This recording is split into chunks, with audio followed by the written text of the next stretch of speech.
Chair, I had the pleasure of representing the county at the NACO conference, which was in Philadelphia.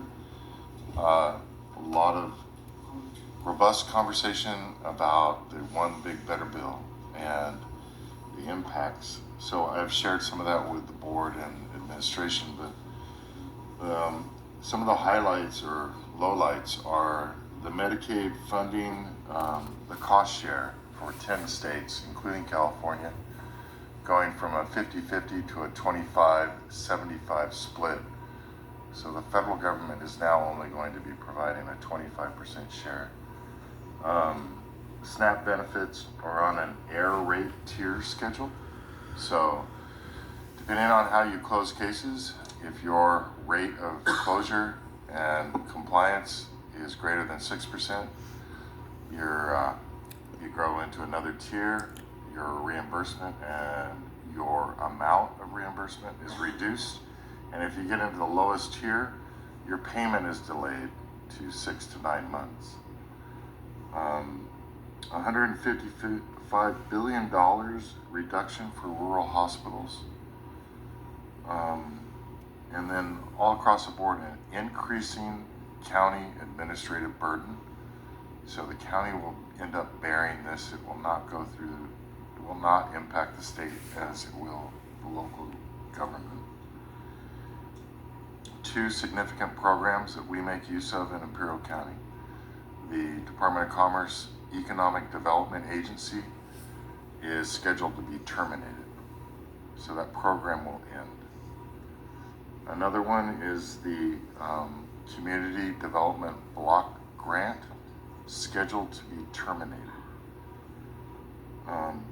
PILT, the property in lieu of tax on government properties in a local jurisdiction. They don't pay taxes, but on a PILT schedule, we get some amount of lost property tax. There's no official number, but they are expecting severe cuts to PILT.